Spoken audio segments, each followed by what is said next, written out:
wabarakatuh.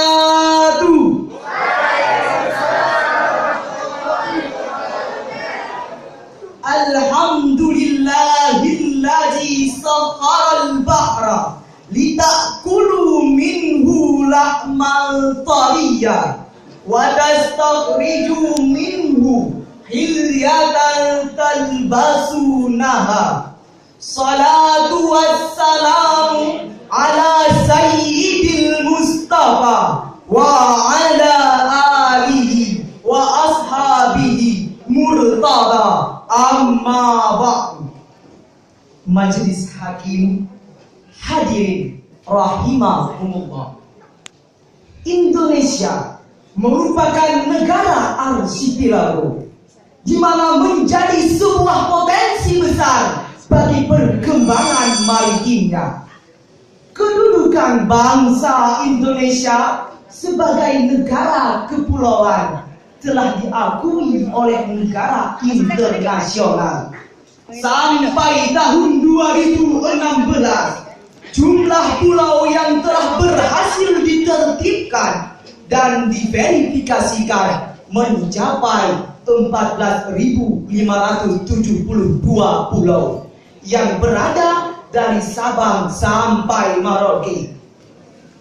Terlebih dari itu, Insinyur Soekarno, mantan Presiden Republik Indonesia, beliau berkata, jadilah bangsa pelaut. Bangsa pelaut memiliki armada niaga. Bangsa pelaut memiliki armada militer. Bahkan bangsa pelaut yang kesibukannya di laut bisa mengalahkan irama gelombang laut sendiri. Betul hadirin? Betul. Namun dalam perjalanannya, Indonesia masih dianggap belum mampu dalam memanfaatkan peluang yang ada. Menurut survei BPS, jumlah nelayan tradisional turun dari 1,6 juta menjadi 864.000 rumah tangga. Bahkan para pemuda Indonesia, mereka malu jadi nelayan. Bahkan ada yang berani mengatakan, aku malu jadi nelayan. Melihat kondisi yang kritis ini, termotivasi kami bertiga untuk mengangkat sebuah syarahan yang berjudul Membangun Intelektual Pemuda dalam Menjaga Lautan Allah, dengan landasan surah An-Nahl ayat 14 yang akan dilantunkan oleh qari kami berikut ini. A'udzu billahi minasy syaithanir rajim. Bismillahirrahmanirrahim.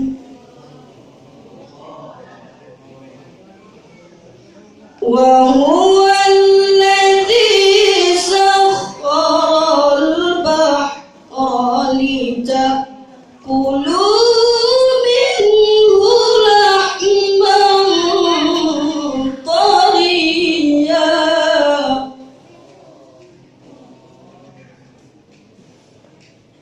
litakulu minhu lahman tariyan wa tastakhriju minhu hilyatan talbasunaha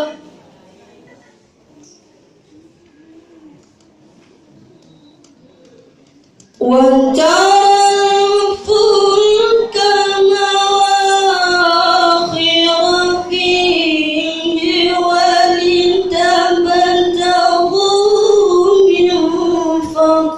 li wa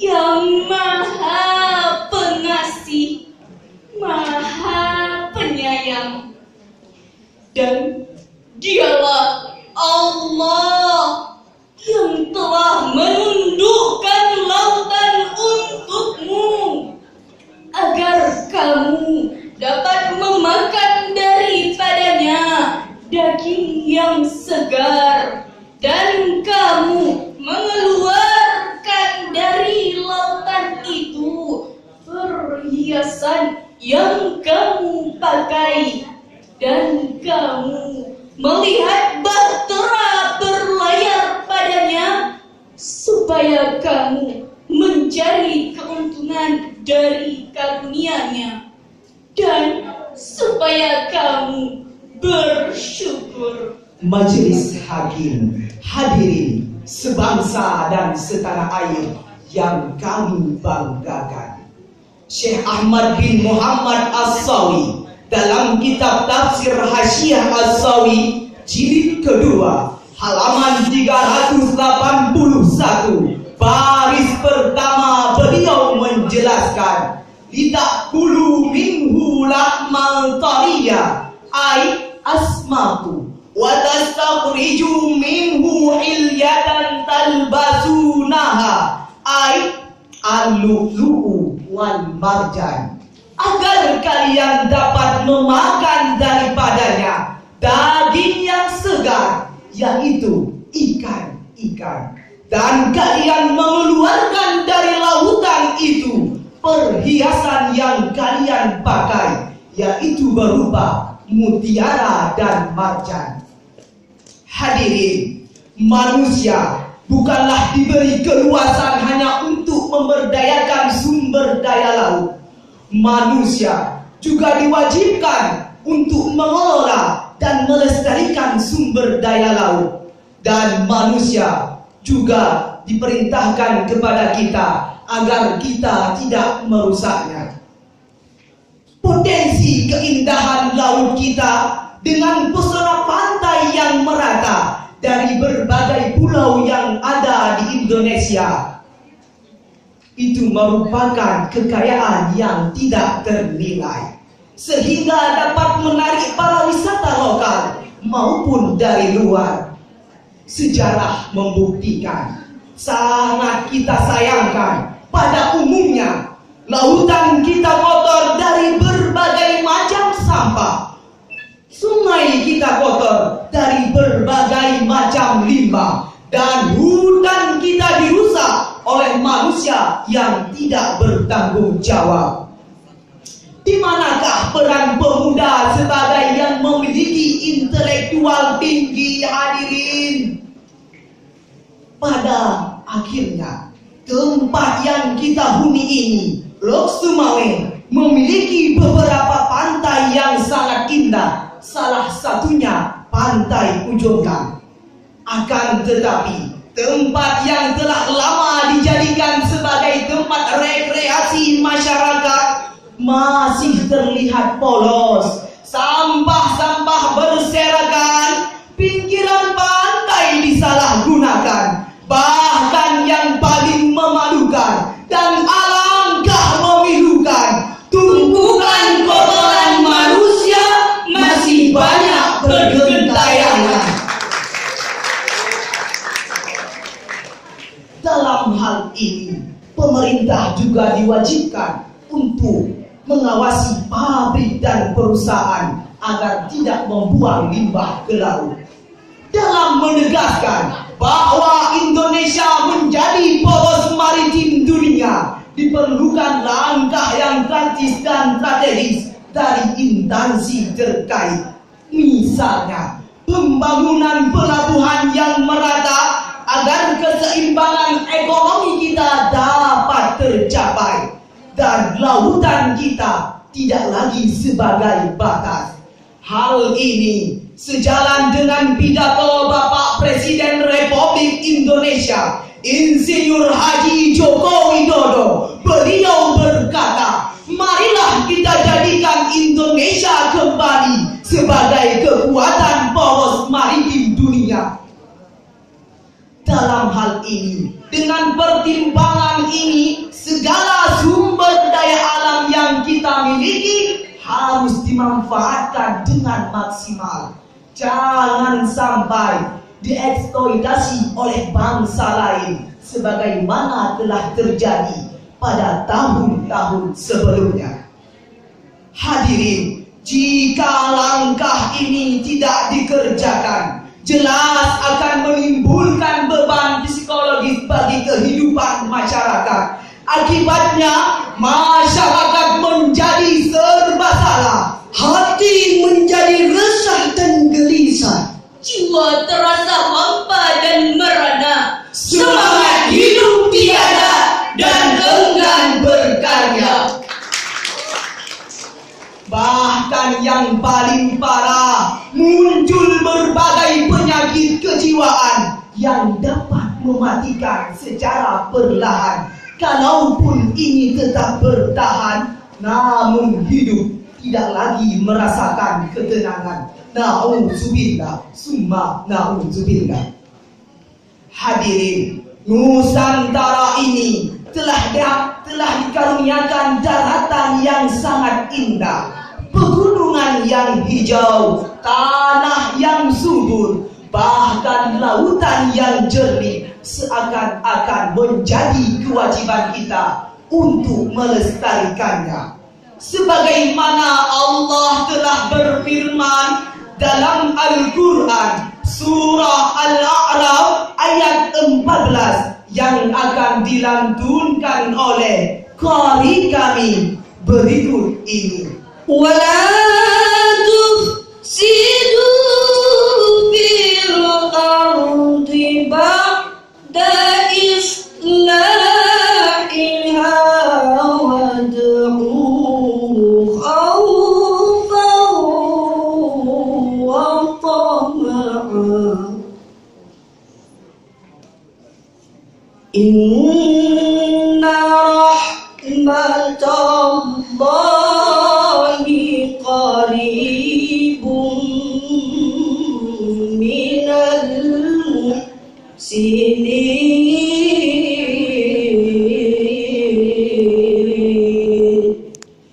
Shadaqallahul azim.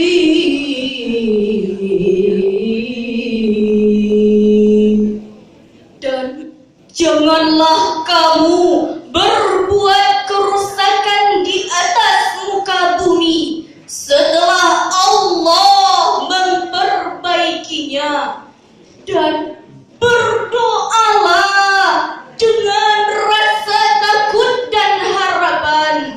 Sesungguhnya rahmat Allah amat dekat kepada orang-orang yang berbuat kebajikan.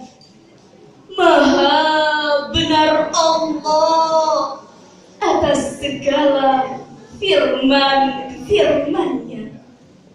Majlis Hakim, hadirin rahimakumullah. Dalam ayat tadi terdapat kalimat wala tufsidu. Kalimat tersebut merupakan sirah nahi. Kaidah usul fiqh mengatakan al-aslu fin nahi litahrim. Pada dasarnya segala sesuatu yang dilarang merupakan yang diharamkan. Oleh karena itu, haram bagi saya, saudara-saudara sekalian, untuk membuat kerusakan di atas permukaan bumi ini. Setuju hadirin? Setuju. Syekh Ahmad bin Muhammad As-Sawi dalam kitab Tafsir Hasyiah As-Sawi jilid kedua halaman 97 baris kelima, beliau menjelaskan, wala tufsidu fil ardi ay bisyarkil wal ma'asi ba'da islahiha ay bibaksir rasul. Janganlah kalian membuat kerusakan di muka bumi ini, yaitu dengan cara segala perbuatan kemusyrikan dan perbuatan-perbuatan maksiat. setelah Allah memperbaikinya, yaitu dengan cara mengutus Rasul. Hadirin, manusia bukan hanya diberikan keluasan untuk memanfaatkan sumber daya laut, akan tetapi pada ayat tadi jelas telah menjelaskan bahwa jika kita merusak alam ini, karena setiap kerusakan yang dibuat oleh manusia akan dirasakan oleh manusia itu sendiri. Betul hadirin? Oleh karena itu, kita sebagai pemuda Indonesia yang memiliki intelektual tinggi, maukah kita memberikan perkembangan yang lebih baik terhadap bangsa kita? Maukah hadirin untuk memajukan pariwisata Indonesia menjadi lebih maju? Kita patut berbangga dengan Menteri Kelautan dan Perikanan Susi Pujiastuti. Semenjak dipimpin oleh beliau, berbagai terobosan telah diterapkan, dari penegakan kebijakan ilegal hingga larangan beroperasi kapal-kapal asing di wilayah Indonesia. Sampai saat ini 236 kapal pencuri ikan telah berhasil ditenggelamkan. Fenomena yang tidak perlu kita menerawang jauh. Faktanya di Aceh sendiri, para pemuda sudah berkurang yang mau menjadi nelayan. Bahkan mereka lebih memilih menjadi pekerja yang lebih gampang dan mudah di kota-kota besar dan di negeri jiran. Hal ini dikarenakan semenjak berkurangnya SDM yang produktif dan tidak tersedianya jaminan akses modal, tidak tersedianya jaminan akses pasar. Efeknya muncul pengangguran dan angka kriminal semakin meningkat. Sangat sayang jikalau realita itu terus berkelanjutan. Hadirin, kita ibarat rakyat Indonesia, marilah kita memajukan lautan kita dengan memanfaatkan sumber daya alam yang ada. Seperti di Laut Semawe, kita dapat mewujudkan pariwisata yang indah, yang unik dan menarik, dengan catatan tidak terlarang dan tidak melanggar dari ajaran agama syariat Islam, sehingga dapat menarik para wisata lokal maupun dari luar. Hadirin, dari syarahan singkat tadi dapat kita ambil kesimpulan. Pertama, potensi keindahan laut kita dengan pesona pantai yang merata harus dijaga dan dilestarikan. Kedua, dalam mewujudkan poros maritim dunia, peran pemerintah dan kerjasama dengan pemuda, khususnya masyarakat Aceh sendiri, itu harus diutamakan dalam rangka membangun intelektual pemuda dengan mencipta poros maritim dunia. Hadirin, demikian dari syarahan kami akhiri dengan sidang pade lam lampuh kacang, alam membentang khatulistiwa, di selawahna cagar alam sinan tahu gajah mengen bola, laut lukna judah hanaban umpamaban laut India. Nah, manusia yang mata biru mungkin tinggal nandro Eropa. Nah, manusia yang kulit mirahu mungkin tinggal di nandro Cina. Nah, manusia yang kulit hitam nah, manusia yang kulit hitam, Bandungan Tuhan karunia. Hasbunallah wa